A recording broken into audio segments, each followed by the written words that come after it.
Salam, selamat pagi umat Tuhan di mana saja berada. Salam jumpa dalam Suara Kebenaran, Gemit Klasis Kota Kupang Timur. Saudara-saudara yang dikasihi Tuhan, mengawali hari baru, marilah kita bersama-sama merenungkan firman Tuhan. Dan firman ini menjadi penuntun dalam sepanjang jalan kita hari ini. Mari kita berdoa.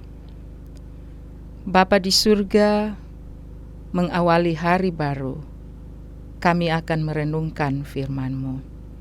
Kami mohon Roh Tuhan menuntun kami, agar kami dimampukan untuk berjalan seturut dengan firman-Mu.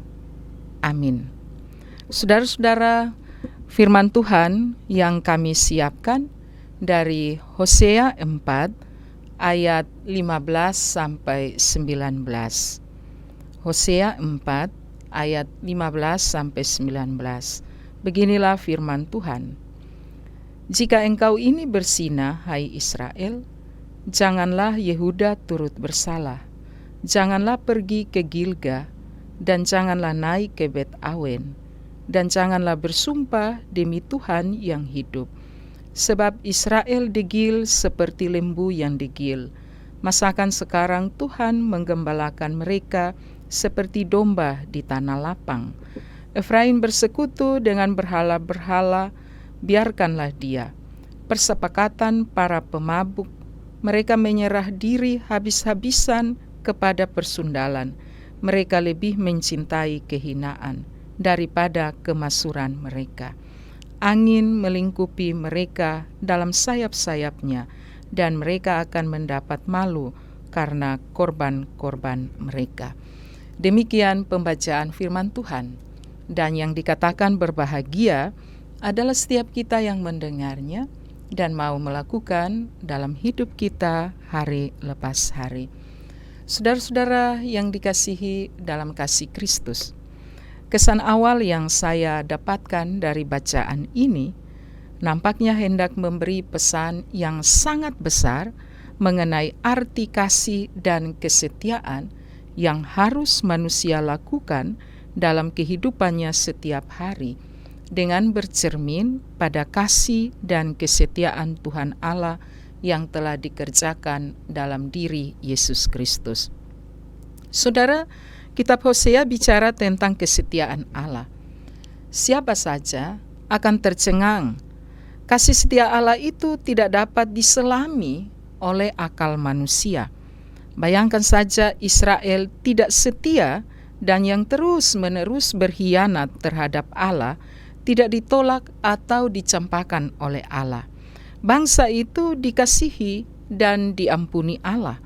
Kasih dan setia Allah juga itu ditonjolkan dalam bacaan kita pagi ini.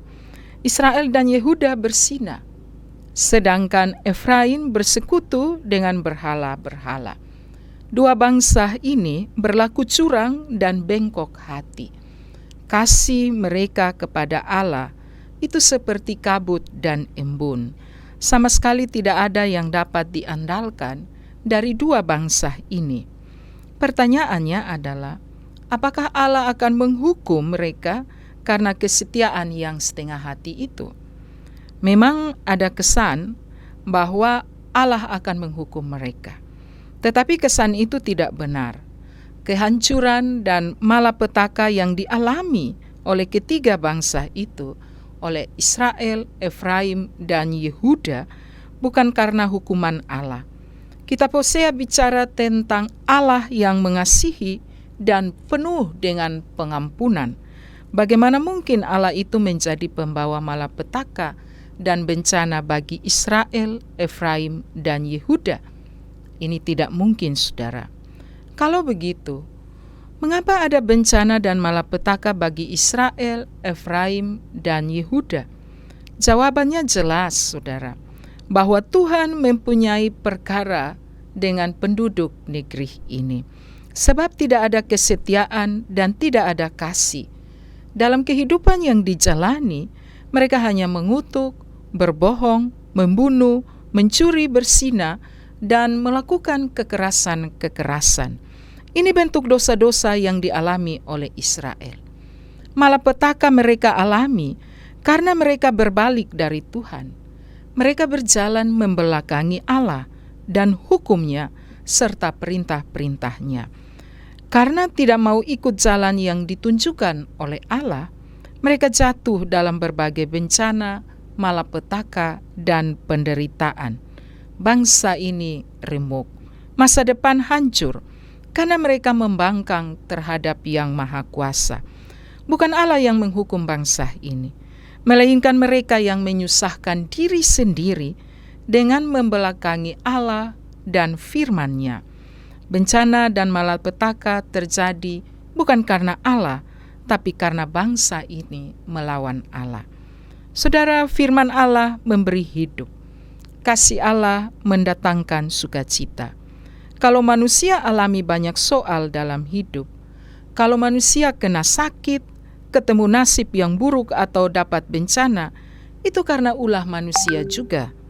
Manusia itu yang tidak mau dengar firman Allah. Lalu apa reaksi Allah melihat semua ini? Biasanya manusia tidak peduli dengan orang yang suka membangkang. Para pemimpin di dalam masyarakat selalu menganaktirikan orang-orang yang tidak disiplin. Orang tua di rumah suka menghukum anak-anak yang kepala batu dan tukang melawan. Di kantor bos biasa bikin susah pegawai-pegawai yang suka bikin tingkah yang menjengkelkan. Jarang ada yang membalas air tuba dengan madu. Hukum yang manusia kenal adalah mata ganti mata, gigi ganti gigi. Apakah itu juga hukum yang dikenal Allah?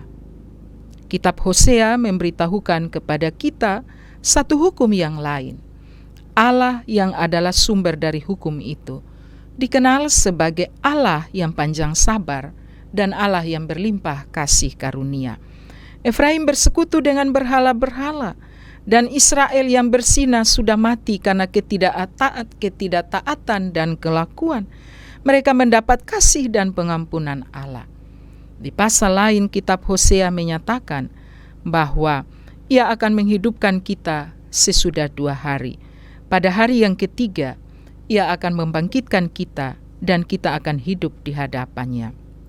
Saudara, Allah menghidupkan bangsa yang mengkhianati Dia. Allah membangkitkan mereka yang memusuhi dan memberontak terhadap Dia. Ini satu ungkapan kasih setia Allah yang bikin semua orang heran. Kasih yang Tuhan Allah tunjukkan di sini sangat luar biasa. Tidak ada duanya. Kasih Allah bukan kasih yang munafik, tapi kasih yang mukadas, kasih yang kudus. Kasih Allah yang mukadas inilah yang ditunjukkan kepada kita di dalam diri Yesus Kristus. Saudara, apa yang kita lihat dalam Alkitab dan di dalam diri Yesus Kristus haruslah kita beritakan kepada orang-orang percaya. Dan itulah amanah kerasulan yang Yesus titipkan kepada kita sewaktu Dia naik ke surga. Jadikanlah semua bangsa murid-Ku. Baptislah mereka dalam nama Bapa dan Anak dan Roh Kudus, dan ajarlah mereka melakukan segala sesuatu yang telah Kuperintahkan kepadamu. Saudara, kita harus belajar dari Kristus. Memang disadari bahwa ini sangat berat. Kasih yang kita tunjukkan kepada sesama kita, itu ada batasnya. Pengampunan yang mau kita bagi-bagikan kepada orang yang menyakiti hati kita, itu tidak panjang. Kalau ditarik-tarik, maka pengampunan itu satu saat akan pupus. Kalau hati kita terus disakiti, kasih akan berubah jadi dendam. Tapi kita harus belajar daripada Kristus. Kasih Allah daripada kita harus bisa jadi dasar dan isi dari kasih kita kepada sesama. Pengampunan Kristus akan dosa-dosa kita itu harus bisa menjadi sumber yang menghidupkan pengampunan kita kepada orang yang melukai hati kita. Jika tidak begitu, maka dunia tidak akan tahu bahwa kita semua adalah anak-anak dari Bapa di surga. Tuhan memberkati kita. Amin. Mari kita berdoa. Tuhan, terima kasih untuk firman-Mu.